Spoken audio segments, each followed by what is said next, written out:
ಕಾಳಿ ನದಿ ಸೇತುವೆ ಕುಸಿದು ನದಿಯಲ್ಲಿ ಬಿದ್ದಂತಹ ಲಾರಿ ಇತ್ತಲ್ಲ, ಸೊ ಆ ಲಾರಿಯನ್ನ ಮೇಲೆ ಎತ್ತಿಲ್ಲ ಇವರು. ಪಾಪ ಚಾಲಕನ ಮಾತ್ರ ಎತ್ತಿಬಿಟ್ಟಿದ್ದಾರೆ. ತೆರವು ಕಾರ್ಯಾಚರಣೆಗೆ ಈಗ ಸಿದ್ಧತೆಯನ್ನ ಮಾಡಿಕೊಳ್ಳುತ್ತಾ ಇದ್ದಾರೆ. ಲಾರಿ ತೆಗೆಯಲು ಕಡಲ ಉಬ್ಬರ ಅಡ್ಡಿಯಾಗಿದೆ. ಸೊ ಕಾಳಿ ನದಿಯಲ್ಲಿ ಮುಳುಗಿರುವಂಥ ತಮಿಳುನಾಡು ಮೂಲದ ಲಾರಿ ಮೇಲೆತ್ತಲು ವಿಳಂಬ ಮಾಡಿದ್ದಕ್ಕೆ ಆತ್ಮಹತ್ಯೆಗೆ ಲಾರಿ ಮಾಲಕ ಆ ಮೇಲ್ಗಡೆಗೆ ಹೈವೇಯಲ್ಲೇ ಕೂತ್ಕೊಂಡ್ಬಿಟ್ಟು ಪ್ರತಿಭಟನೆ ಮಾಡ್ಕೊಂಡು ಕೂತ್ಬಿಟ್ಟಿದ್ರು. ಆಮೇಲೆ ನಾನು ಆತ್ಮಹತ್ಯೆ ಮಾಡ್ಕೊಳ್ತೀನಿ ಅಂತೆಲ್ಲ ಹೇಳಿದರು. ಹೀಗಾಗಿ ಇವತ್ತು ಕಾರ್ಯಾಚರಣೆಗೆ IRB ಕಂಪ್ನಿ ಇಳಿದಿದೆ. 4 ಕ್ರೇನ್ಗಳನ್ನು ತಂದು ಕಾರ್ಯಾಚರಣೆಗೆ ತಯಾರಿ ಮಾಡಿಕೊಂಡಿದ್ದಾರೆ. ಲಾರಿಗೆ ರೋಪ್ ಅಳವಡಿಸಿ ಮೇಲೆತ್ತೋಕೆ ಸಿದ್ಧತೆಯನ್ನು ಮಾಡಿಕೊಂಡಿದ್ದಾರೆ. ಆಗಸ್ಟ್ 7ರಂದು ಕಾಳಿ ನದಿ ಸೇತುವೆಯ ಬಳಿ ಲಾರಿ ಒಂದು ಬಿದ್ದಿತ್ತು, ಜೊತೆಗೆ ಸೇತುವೆ ಕೂಡ ಕುಸಿದು ಬಿದ್ದಿತ್ತು. ಆದರೆ ಲಾರಿಯನ್ನು ತೆಗೆಯುವಂತಹ ಕಾರ್ಯಾಚರಣೆಗೆ ಸಾಕಷ್ಟು ಅಡಚಣೆಗಳಾಗಿದ್ವು. ಇವತ್ತು ಕಾರ್ಯಾಚರಣೆಯನ್ನು ಮಾಡಲಿಕ್ಕೆ ಬಂದಿರುವಂಥ ನೀವು ನೋಡು, ಒಂದು ಕಡೆ ಕರಾವಳಿ ಕಾವಲು ಪಡೆಯ ಬೋಟ್ ಇದೆ.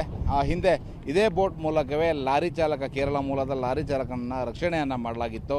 ಅದರ ಜೊತೆಗೆ ಇವತ್ತು ಒಂದು ಲಾರಿ ಏನು ಕಾಳಿ ನದಿಯ ಅಡಿಭಾಗದಲ್ಲಿದೆ ಅದನ್ನು ತೆಗಿಬೇಕು ಅನ್ನುವಂತಹ ಕಾರಣದಿಂದ ಇವತ್ತು ಕಾರ್ಯಾಚರಣೆಯನ್ನು ಪ್ರಾರಂಭ ಮಾಡ್ತಾ ಇರುವಂಥದ್ದು. ಆದರೆ ಸಾಕಷ್ಟು ಸಮಸ್ಯೆಗಳು ಎದುರಾಗ್ತಾ ಇರುವಂಥದ್ದು. ಯಾಕಂತಂದರೆ ನೀವು ನೋಡ್ಬೋದು, ಈ ಭಾಗದಲ್ಲಿ ಇನ್ನೊಂದು 2 ದೋಣಿಗಳನ್ನು ಈ ಭಾಗದಲ್ಲಿ ನಿಂತಿರೋದನ್ನು ನೀವು ಕಾಣ್ಬೋದು. ಆ ದೋಣಿಯ ಮೂಲಕ ಏನು ಲಾರಿ ಏನಿದೆ ಆ ಲಾರಿಯ ಭಾಗಕ್ಕೆ ಈಗ ರೋಪನ್ನು ಕಟ್ಟಿ ಎಳೆಯೋಕ್ಕೆ ಬೇಕಾದಂಥ ವ್ಯವಸ್ಥೆಯನ್ನು ಮಾಡಲಾಗ್ತಾ ಇದೆ. ಜೊತೆಗೆ ನೀವು ನೋಡ್ಬೋದು, ಇನ್ನು ಈ ಭಾಗದಲ್ಲಿ ಈಗ ಲಾರಿಯಲ್ಲಿ ಕೂಡ ಯಂತ್ರಗಳನ್ನು ತರಲಾಗಿದೆ. ಈ ಭಾಗದಲ್ಲಿ ಈಗ ಯಂತ್ರಗಳು ಕೂಡ ಇರುವಂಥದ್ದು.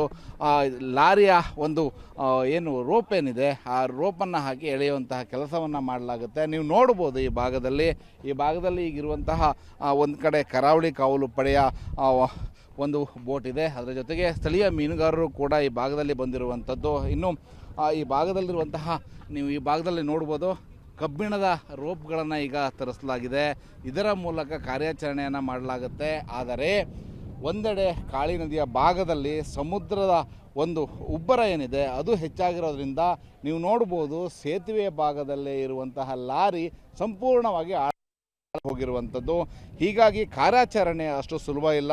ಒಂದು ಲಾರಿಯನ್ನು ಮೇಲೆತ್ತಬೇಕು ಅಂದರೆ ಮೇಲ್ಭಾಗದಲ್ಲಿರುವ ಸೇತುವೆ ರಸ್ತೆ ಸಂಪರ್ಕವನ್ನು ಸಂಪೂರ್ಣವಾಗಿ ಸ್ತಬ್ಧ ಮಾಡಬೇಕಾಗತ್ತೆ. ಯಾಕಂದರೆ ಒಂದು ಸೇತುವೆ ಬಿದ್ದು ಹೋಗಿದ್ದಾವೆ. ಇನ್ನೊಂದು ಸೇತುವೆ ಭಾಗದಲ್ಲಿ ಈಗ ಸಂಚಾರಕ್ಕೆ, ಗೋವಾ ಮತ್ತು ಕಾರವಾರ ಭಾಗದಲ್ಲಿ ಸಂಚಾರಕ್ಕೆ ಹೋಗಲಿಕ್ಕೆ ವ್ಯವಸ್ಥೆಯನ್ನು ಮಾಡಿರುವಂಥದ್ದು.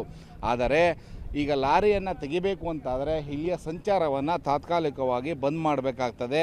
ಬಂದ್ ಮಾಡ್ತಾರೋ ಅನ್ನೋಂಥ ಒಂದು ಪ್ರಶ್ನೆ. ಇನ್ನು ಈಗಾಗಲೇ ಕರಾವಳಿ ಕಾವಲು ಪಡೆಯವರು ಮತ್ತು ಕಾರ್ಯಾಚರಣೆಗೆ ಇದರ ಸ್ಥಳೀಯ ಮೀನುಗಾರರು ಕೂಡ ಭಾಗಿಯಾಗಿರುವಂಥದ್ದು.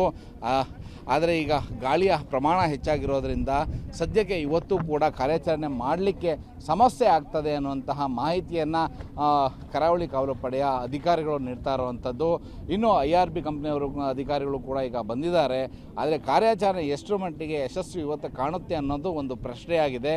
ಜೊತೆಗೆ ನಿನ್ನೆ ದಿನ ಪಬ್ಲಿಕ್ ಟಿವಿಯ ನಾವೇ ಇವತ್ತು ಲಾರಿಯ ಓನರ್ ಏನಿದ್ರು ಆತ ಕಾಳಿಬಿಡ್ನ ಮೇಲ್ಭಾಗದಿಂದ ಹಾರಲಿಕ್ಕೆ ಹೋಗಿದ್ದ. ಅದರ ನಂತರದಲ್ಲಿ ಇವತ್ತು ಲಾರಿಯನ್ನು ತೆಗೆಯುವಂತಹ ಕಾರ್ಯಾಚರಣೆಗೆ ಇಳಿದಿರುವಂಥದ್ದು. ಒಟ್ಟಿನಲ್ಲಿ ಇವತ್ತು ಕಾರ್ಯಾಚರಣೆ ಆಗುತ್ತಾ ಇಲ್ವೋ ಅನ್ನೋದು ಕೂಡ ಒಂದು ಪ್ರಶ್ನೆ ಆಗಿರುವಂಥದ್ದು. ಅದಕ್ಕೆ ಪೂರಕವಾಗಿ ಪರಿಸರ ಈಗ ಸಪೋರ್ಟ್ ಮಾಡುತ್ತಾ, ಯಾಕಂತಂದರೆ ನದಿ ಭಾಗದಲ್ಲಿ ನೀರಿನ ಅಲೆ ಎಲ್ಲವೂ ಕೂಡ ನೋಡಬೇಕಾಗ್ತದೆ. ಕರೆಂಟ್ ಎಷ್ಟಿದೆ ಅನ್ನೋದನ್ನು ಕೂಡ ನೋಡಬೇಕಾಗತ್ತೆ. ಅದರ ಜೊತೆಗೆ ಮೇಲೆತ್ತಬೇಕಾದ್ರೆ ರಸ್ತೆ ಸಂಪರ್ಕವನ್ನು ಕೂಡ ಬಂದ್ ಮಾಡಬೇಕಾಗತ್ತೆ.